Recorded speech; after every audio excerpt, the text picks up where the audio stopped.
Hi guys. Hi guys. Hi guys. How are you? Again, I'm back. Again, if you are coming here for the first time, this is First for Girls for STEM.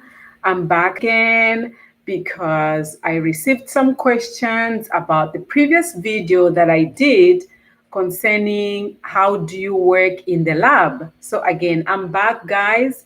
I have so many questions about the previous video that I did about internships and how you can improve your resume to do internships. So they said, what kind of work can you be doing in the lab, for example? So I'm here to talk about how you can volunteer to work in the lab, for example, to build your resume on your STEM career.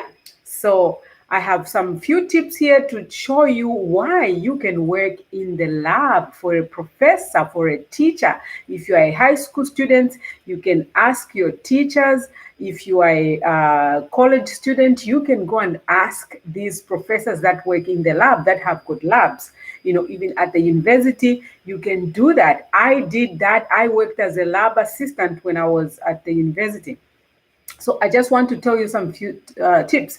So why should you work in the lab, for example, and what kind of work is found in the lab? So sometimes the professors will ask you to make sure the reagents are enough for the students. Sometimes the professor has got students and she or he wants to make sure that the reagents are enough. So she can ask you to just ensure, because of course he or she does most of the work. So she can ask you to ensure that the reagents are enough for the student so you can go and verify. The other one is ensuring that all the chairs are enough on the desks. So you can be making sure, they have enough, chairs, because when the students come, they want to make sure that they are comfortable and they have everything. The other part is you ensure that all the paperwork that are supposed to be used for the students are enough. The professor will also ask you to do that as well. So the other thing is also the professor can ask you to make sure that all the instruments that you'll be working with, or the machines, again, I'm just here trying to tell you and respond to the question that I was asked, that what kind of work can you do in the lab if you actually volunteer to work in the lab for a professor or for a teacher. So going to the third point. So the third point is just to make sure that, maybe the professor has prepared some documents, some papers that I need to be used for those students to do the lab work. So she will ask, or he will ask you to make sure that they are enough for the students that are coming and the number that, the professor knows. The other thing is instruments. Are the instruments enough? Are they okay? Are they on every table? So you can go and make sure all those are done. So that's a job that you can be doing. That's more like a job, building your resume. So you may be in high school, you may be a university or a college student. That's a job that you can do at the college. So let's move on to another one. She may also ask you to check some calibration, for example, digital calibration. Can you make sure that they are, within a certain range? Just looking at them, that could be a very good thing that you can do. The other one is you may be able to cut parts or samples that the student will be working on. So you'll be able to ensure that the samples are cut, that the samples are stenciled properly.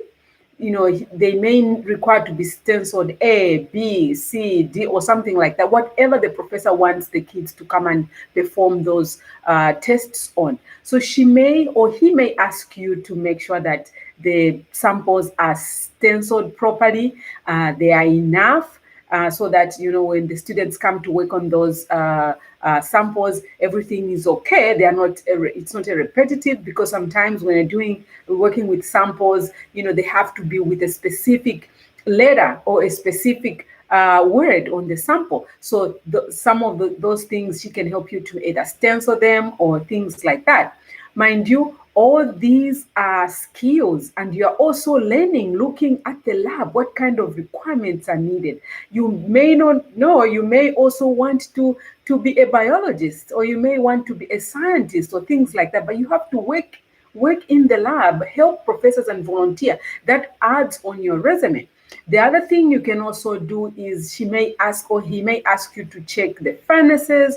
There are also furnaces where they bend stuff sometimes, depending on what kind of the lab it is.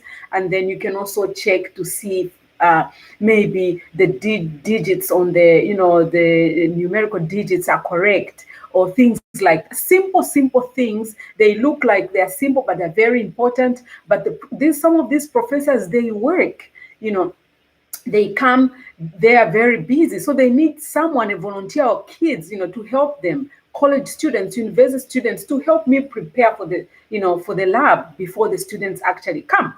So what are the other, so the professors, they do really work. And the other thing is, it also benefits you. That means, when you know what's going on, you know how to do the work, you can add those tasks that you're performing in the lab, you can add them on your resume.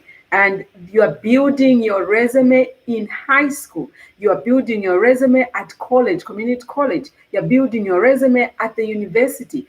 By the time it comes to apply for internship, you are good to go. So when you go there, ensure that you want to, to be driven to ask these professors or teachers if they have, any extra activities that they need you to perform.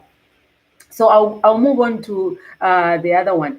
The other thing is, so once you have all these tasks that you've been assigned, you can tabulate them very, very nicely on your resume. Every task that you did may mean something to an employer.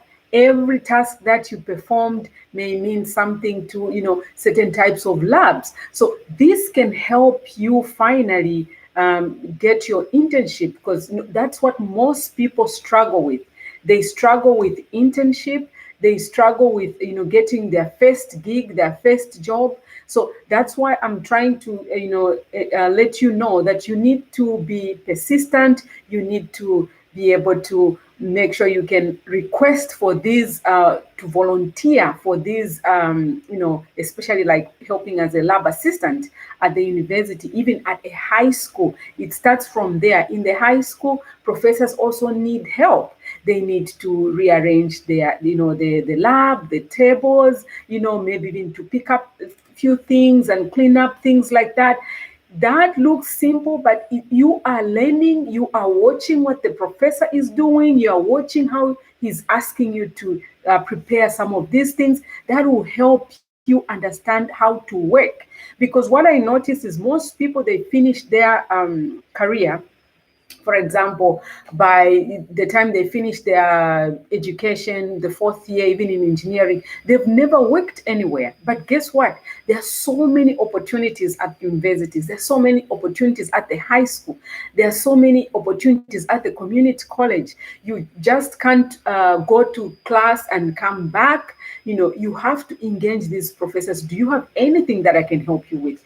Do you have anything that I can volunteer, help you during your lab sessions, or prior to lab sessions? As I mentioned, some of these professors, they do work. Sometimes they come there, coming from their work. So this is the good time you can prepare. They'll tell you, oh, can you make sure the lab is doing this? Make sure you have put this. Can you cut these samples? Can you make sure there is ice in the lab? You have to go get ice from somewhere. You have to put them ice somewhere. And I'm telling you this because this is what I did. I asked for a pre-employment, like at the lab, where I can work and experience that work. And it was not difficult for me to get an internship as a STEM career person. And that's why I would like to give you this opportunity, you guys, so that you can see that when you go to a class or to school, you can work there, you can volunteer to do something in that school, and such that you can build your resume. So that's what happens if you want to work in a lab as a lab assistant. You can be called as a lab assistant. So I just wanted to tell you guys that, you can do, and, someone asked me to talk about what kind of jobs are in the lab, what can they do, things like that. And it's fun. You will learn a lot from the professors. You will learn a lot from what you're just seeing, how things are prepared prior to when the students start testing their samples or the whatever experiment they are given. So anyway, I just wanted to answer to the question that I was asked to by one of the students. So you guys, ciao, ciao. If you have any questions you want to ask, please leave a comment. And if you are watching this for the first time, do not forget to smash that button. We're going to make another one. Don't worry. Again, thank you so much for watching this. I really, really do appreciate. And ciao, ciao. Thank you.